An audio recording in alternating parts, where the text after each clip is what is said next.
నిర్మాత super good films అధినేత RB Chowdary వారసుడిగా జీవా తమిళ్లో చాలా చిత్రాల్లో నటించారు. ఆయన నటించిన ప్రతి చిత్రం తెలుగులోకి డబ్ అవుతూ వస్తుంది.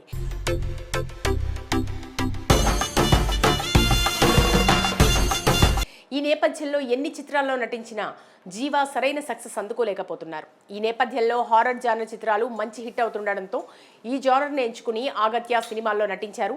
హర్రర్ ఫ్యాంటసీ నేపథ్యంలో తెరకెక్కిన ఈ సినిమా తమిళంతో పాటు తెలుగు, హిందీలో కూడా విడుదలైంది. ఒక ఆర్ట్ డైరెక్టర్ కాలేకపోతున్నాను అని బాధలో ఉన్న అగస్త్య ఎంత పెద్ద క్యారీ బ్యాగ్ కి పా విజయ్ దర్శకత్వం వహించారు. ఇందులో హీరోయిన్ గా రాశి ఖన్నా ప్రధాన పాత్రలో, action king Arjun, comedian Yogi Babu తదితరులు నటించారు.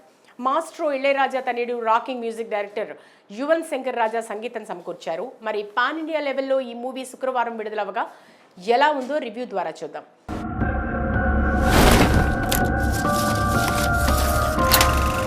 ముందుగా కథ విషయానికి వస్తే హీరో ఆగత్య ఆలియాస్ జీవా సినిమా ఆర్ట్ డైరెక్టర్గా పనిచేస్తూ ఉంటాడు. ఈ క్రమంలో ఒక సినిమా కోసం ఓ ఇంటి సెట్ను వేస్తాడు. కొన్ని కారణాల వల్ల ఆ సెట్లో సినిమా షూటింగ్ ఆగిపోతుంది. దీంతో ఆ సెట్ను ఓ స్కేరీ హౌస్లా మార్చి ప్రజలు వీక్షించేందుకు అనువుగా మార్చి టికెట్లు పెట్టి క్యాష్ చేసుకోవాలనుకుంటాడు.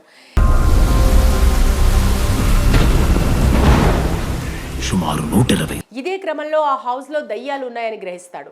ఆ దయ్యాలకు అగత్య అంటే ఓ సాఫ్ట్ కార్నర్ ఉండటంతో అతన్ని ఏమీ చేయకుండా ఇంట్లోంచి వెళ్ళగొట్టాలనుకుంటాయి. అయితే ఎంతో ఇష్టపడి సెట్ వేసిన ఆ ఇంట్లోకి దయ్యాలు ఎందుకు వచ్చాయి? వాటికి అగత్యకు ఉన్న సంబంధం ఏంటి? ఈ ఎక్స్ట్రా టెరెస్ట్రియల్ స్పిరిట్స్ ఉంటాయి, అవి మనకి మనుషుల ద్వారా ఏదో విధంగా మనకి ఏదో ఆ దెయ్యాలు అగత్యను ఆ ఇంట్లోంచి ఎందుకు వెళ్ళగొట్టేందుకు ప్రయత్నిస్తాయి? తదితర విషయాలు తెలియాలంటే ఈ సినిమా చూడాల్సిందే. ఇక విశ్లేషణగా ఈ సినిమా గురించి చర్చించుకుంటే హారర్ చిత్రాల్లో ఈ మూవీ కొత్త ప్రయత్నం చేసిందని చెప్పొచ్చు.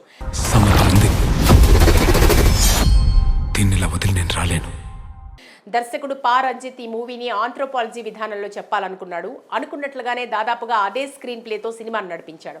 ఈ సినిమాలో 4 కథలు నడుస్తుంటాయి. అందులో 2 కథలు ఒకే క్రమంలో కథనంలో చూపిస్తారు. కష్టపడేవాడు హిస్టరీలో చోటు సంపాదించుకోవడం లేదు. అయితే హారర్ సినిమా కావడంతో దెయ్యాలిచ్చే ట్విస్ట్ సినిమాపై ఆసక్తి రేకెత్తించేలా చేశాడు దర్శకుడు రంజిత్. ముఖ్యంగా అర్జున్ పాత్ర ఈ సినిమాకు హైలైట్ గా రాసుకున్నాడు. ఒక సిద్ధ వైద్య పరిశోధకుడిని మనకి ఈ ఓల్డ్ స్టోరీకి ఏ సంబంధం? ఇక రాశి ఖన్నా, జీవా మధ్య వచ్చే ప్రేమ సన్నివేశాలు పర్వాలేదనిపించాయి. యోగి బాబు కామెడీ బాగుంది. క్లైమాక్స్ లో వచ్చే ఫైట్స్, యానిమేషన్స్ తో ప్రేక్షకులను ఆకట్టుకునే విధంగా ప్రేక్షకుల ముందుకు తీసుకొచ్చిన విధానం ఆకట్టుకునేలా ఉంది. మ్యూజికల్ నోట్స్ కీస్ అవుతాయి.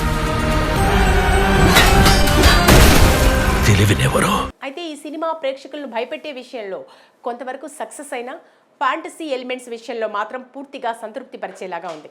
ఇక పాత్రధారుల విషయానికి వస్తే అగత్య పాత్రలో జీవా పర్ఫెక్ట్ గా సెట్ అయ్యాడు. నాశనం చేయలేరు, దొంగిలించలేరు. తన పాత్రలో బాగానే ఇమిడిపోయి నటించాడు. యాక్షన్ కింగ్ అర్జున్ ఓ కొత్త పాత్రలో మెప్పించారు. రాశి ఖన్నా కాసేపు మెరిపిస్తుంది.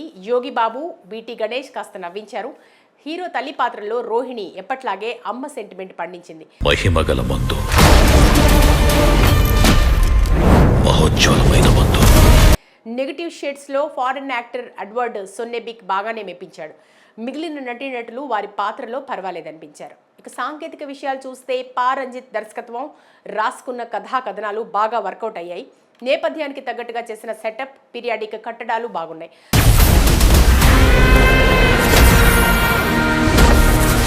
అలాగే ఫ్యాంటసీ ఎలిమెంట్స్ తో గ్రాఫిక్స్ కూడా పర్వాలేదనిపించాయి. యువన్ శంకర్ రాజా మ్యూజిక్ ఓకే అనేలా ఉంది. నేపథ్య సంగీతం అక్కడక్కడ బాగుంది. సినిమాటోగ్రఫీ, ఎడిటింగ్ బాగుంది. ఓవరాల్ గా ఈ సినిమా హారర్ జానర్ లో ప్రేక్షకులు 2 గంటల పాటు టైం పాస్ గా చూసి ఎంజాయ్ చేయొచ్చు.